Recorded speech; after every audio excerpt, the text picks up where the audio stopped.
देख रहे जन्नत कश्मीर, मैं राकेश कौल। आज एक बहुत ही पर्व दिन है, उसी के लिए हम आज रब भवानी के मंदिर आया है। यहाँ हमें डॉक्टर साहब मिले जो हर किसी के पहचान में है, और बड़ी खुशकिस्मती की बात है कि इनसे आज यहाँ पर दर्शन हुए और इस ऐसे दिन पर जो एक पर्व दिन है। डॉक्टर साहब नमस्कार। नमस्कार। खुशकिस्मती सबसे बड़ी ये है कि हम माता रूप भवानी के निर्वाण दिवस पर यहाँ एक दूसरे से मिले हैं, इनकी कृपा से। एक खुशकिस्मती है। और ये माता रूप भवानी का जो तीर्थ यहाँ पर बना है, स्थापन कहिए, इनका जानकारी के लिए जन्म हुआ है 1621 में और 1721 तक ये जीवित रहीं। पार्थिव शरीर को लेकर के 100 साल तक जीवित रहीं। इन्हें हम माता शारिका का अंश अवतार मानते हैं।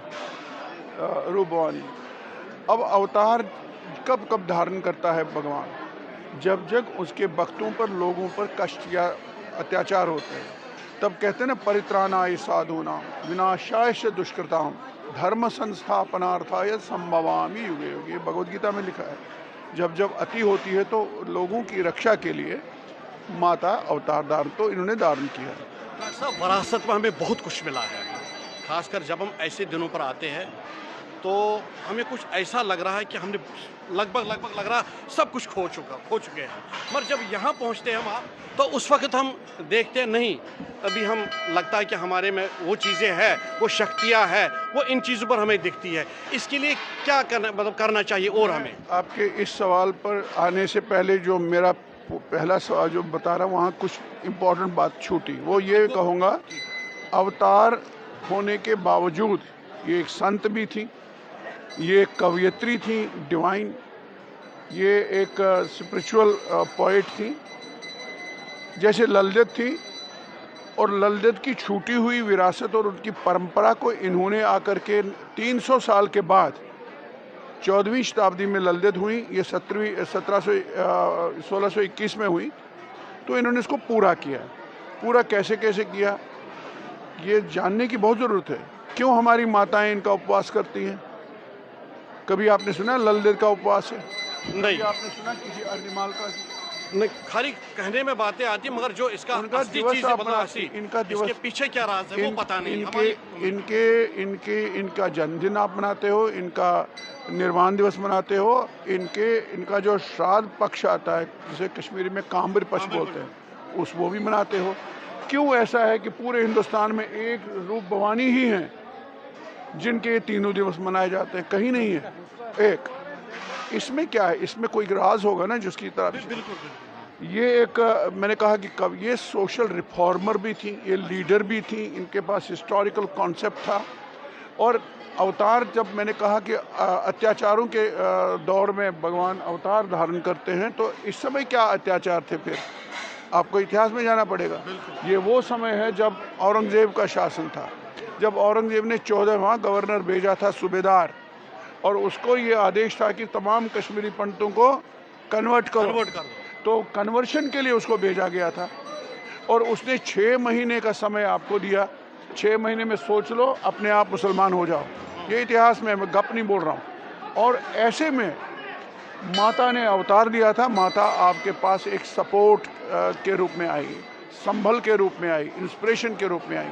और पर्टिकुलरली इन्होंने हमारी जो मातृशक्ति है, हमारी जो माताएं हैं, बहनें हैं, इन पर बहुत काम किया। इनको बहुत, इसीलिए माताएं हमारे यहाँ ज़्यादा इनको बनाती हैं, पुरुषों से ज़्यादा हमारी माताएं। जिनका उपवास होता भी नहीं, वो ले लेती हैं उपवास। बुद्ध रही फाक, वो क्यों ऐसा करती हैं? इसके पीछे हिस्ट्री जाननी पड़ेगी। तो इसने इस सब से बचाने के लिए मटन के निवासी पंडित कृपाराम दत्त और उनका छोटा भाई था सन्मुख राम दत्त, इनको संदेश भेजा कि तुम, जिसे आज आनंदपुर साहब कहते हैं, उसे चक नानकी तब कहते थे, वहाँ जाओ, गुरु तेग बहादुर के पास जाओ, वही तारनहार हैं।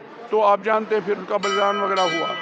एक तो ये है कि ये कौन भेज सकता है? जिसके पास हिस्टोरिकल सेंस है, जिसके पास पॉलिटिकल समझ है, जिसके पास पूरा जियो पॉलिटिकल असर्शन भी है, और ऑल इंडिया लेवल पे ये है।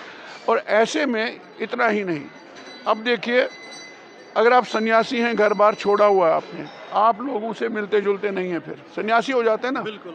अब देखिए, जन्म स्थान का है, श्रीनगर में, वहाँ से चल के जब ये ससुराल छोड़ती हैं, फिर मायका भी छोड़ती हैं, फिर पहले कहाँ जाती हैं?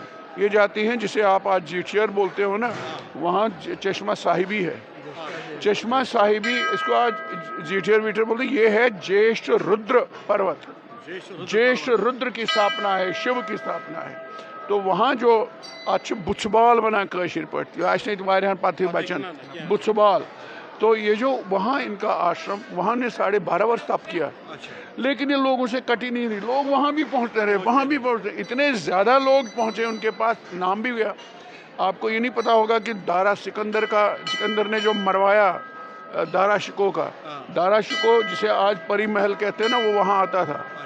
वहाँ जो उनका गुरु था वो कश्मीरी पंडित था, और इसका दारा शिको का, उसका भी संपर्क इनके पास था, इनके साथ। वहाँ से चल 12.5 वर्ष वहाँ रही। उसके बाद ये वत्सन गई, वत्सन में ही बहुत वर्षों तक ये गायब रही, एकदम एकांत, पता ही नहीं चला लोगों को। उसके बाद वहाँ भी निकली, फिर आपके मनीगाम में रही, 12.5 वर्ष वास्कुर में रही। हर जगह ये 12.5 वर्ष, ये 50 वर्ष का इनका तप का पीरियड है। और इसमें लोगों के साथ संपर्क, सारे लोग जुड़े थे, अपनी समस्याएं लेके आते थे, घर की समस्याएं, समाज की समस्याएं, राजनीति की समस्याएं, यहाँ तक कि आपके अली मर्दान खान जो एक गवर्नर थे, वो तक इनके पास आए वास्कुरा में, और वास्कुरा में इन्होंने आशीर्वाद उसको दिया, और उसने जाकर के आपका शब शाहे के मंदीदम, आंखों से शिव का साक्षात्कार करवाया रूपवानी माता ने। तो इतने डायमेंशंस हैं आपके पास इनके, और इसने बचाया है आपको मुसीबतों से, कष्टों से, ज्ञान दिया है, आपके अध्यात्म दिया है, शैव और शाक्त धर्म दिया है। इन्होंने लोहा भी लिया है, इन्होंने बहुत चमत्कार किए हैं जो एक बहुत बड़े सिद्ध को करने की ज़रूरत नहीं होती है। इनकी परम गुरु थी ललदेव, वो चमत्कारों में विश्वास नहीं करती, फिर इन्होंने क्यों किए? कोई सवाल होगा ना। इन्होंने हमारा मनोबल न गिरे, लोगों को न लगे कि सनातन वतन कुछ नहीं है, इन्होंने ऐसे ऐसे चमत्कार जो सोचते थे हो जाता था, ताकि आपका विश्वास बना रहे। तो इसलिए बहुत परम योगिनी, संत और शारिका का अंश अवतार, कवयित्री, समाज सुधारक, इतिहासविद और एक तरक्की नेता थी हमारी। उनको हम नमन करते हैं और शुभकामनाएं आपको भी, उनको भी, सबको नमस्कार। आपका आपने कीमती समय दे के ये ऐसी इतनी महत्वपूर्ण जानकारी दे दी है जो माता रबवानी के बारे में खासकर लोगों को पता नहीं। मुझे इजाज़त दे दीजिएगा राकेश कौल को, और आप देखते रहिए जनहित कश्मीर। नमस्कार।